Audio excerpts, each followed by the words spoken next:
idea for Dredging the Depths has actually been around for a long time. I knew I'd want to use it one day, and finally with this album found the reason to do it.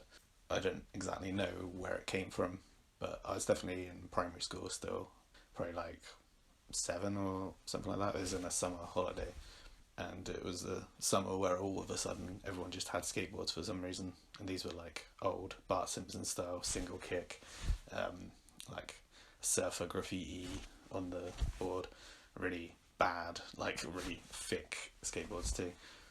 And we'd all like either sit on the skateboard with your legs either side, and you could kind of push with your feet and then lift your legs up. Or for us, we used to go down on our knees, which is a bit dangerous, and use your hands to like give yourself a kick off, and then kind of put your foot down and scrape it along the ground to stop. So there's this really big steep hill that goes right down to Polyfield. It was just a big hill that went down, flatten out a little bit, and then go back up to a slightly less steep hill. So we go all the way down, and you had enough momentum from that, like kicking off and going down the hill, that you could pretty much go most of the way up to the top of the other hill where there was a bench. And if you're lucky, you might only have to put your foot down once or twice and go all the way down the other side of the hill. So we spent quite a few like afternoons and whatever early evenings doing that over the summer. And one day there was just this group of older kids going down the hill and things like that, and like racing each other and that. And these were people that I didn't know, and not the sort of people that we'd really hang out with or like. So I didn't know any of their names or anything like that. And this is fun. I don't know whether that was like maybe 1 or 2 days, like over a weekend, or a couple of days during the week. I'm not sure how long after like those couple of days happened, but I had a dream, and in this dream that something had happened with this like group of kids, and one of them was dead. Something had happened to him, and some of the other kids had buried them in the woods or hidden the body in the woods, and we were kind of accomplices to that. And a very strong, like vivid dream. I remember waking up and being a bit like, oh no, what's going to happen? Like someone's going to find the body or whatever. So the idea for this song was, what if somebody that was already a bit kind of paranoid, having troubles with reality, what if they had this recurring dream about something happening, and they're just worried, looking over their shoulder the entire time, am I going to get found out? Is this body going to be discovered? And so at some point they so overridden with guilt of what they think they've done that they just go back to the place where it happened and start digging up to find their body. So weirdly, the song about killing someone and burying them in the woods is actually the positive song on the album, because it didn't happen. Alright, I started recording, and so we'll just try a take from the beginning. Go for it.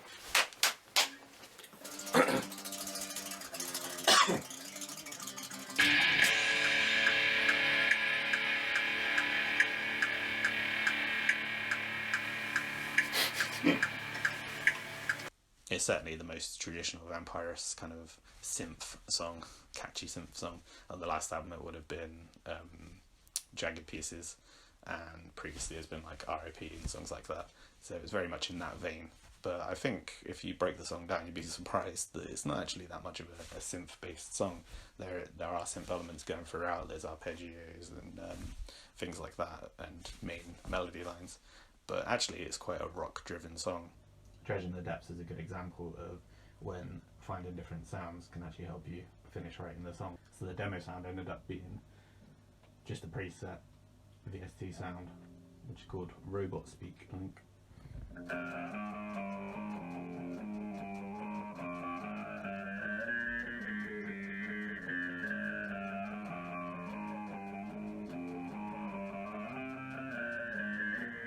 Obviously it's supposed to be a VST version of a sort of a talk box kind of effect. Wow.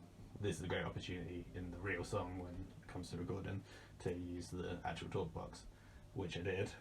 The talk box itself was actually played on guitar, but also played on the microKORG as well. So there's a mono guitar down the middle, and then there's a stereo keyboard synth sound to give it more of a wide kind of filling up sound.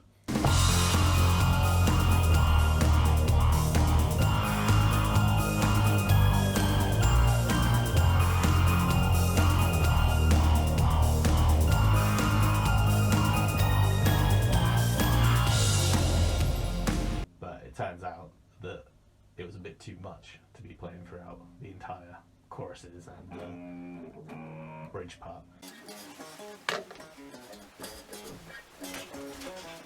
If I shut this door,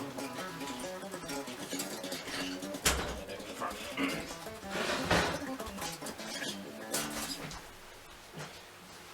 When it came to recording the album, I just got Les to play the entire song with the robot speak sound, like every single part that the talkbox had played previously, and I thought maybe I can just layer the two together and the talkbox can be kind of tamed down so it isn't so obnoxiously overbearing throughout the whole thing, and this would give a nice solid kind of backbone throughout. But when it came to mixing the song, the two sounds didn't really mesh together that well. It sounds okay in brief parts, but not just overlaid throughout the whole thing. So I just made the decision which parts would be talkbox, which parts would be the like VST demo sound. Yeah, perfect.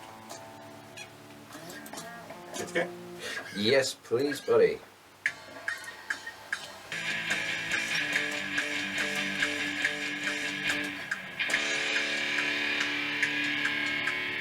Perfecto.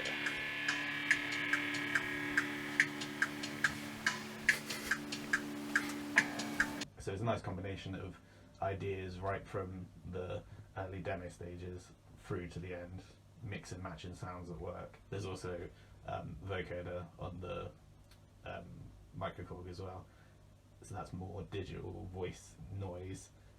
It really works nicely in the context of the song to add all this dimension, add all this atmosphere, and it really suits it. But you've got to be careful, just an overbearing amount of garbled sound isn't helpful, especially with the like vocals over the top as well. So it was a bit of a struggle to get everything sounding nice together. I think it turned out really well in the end.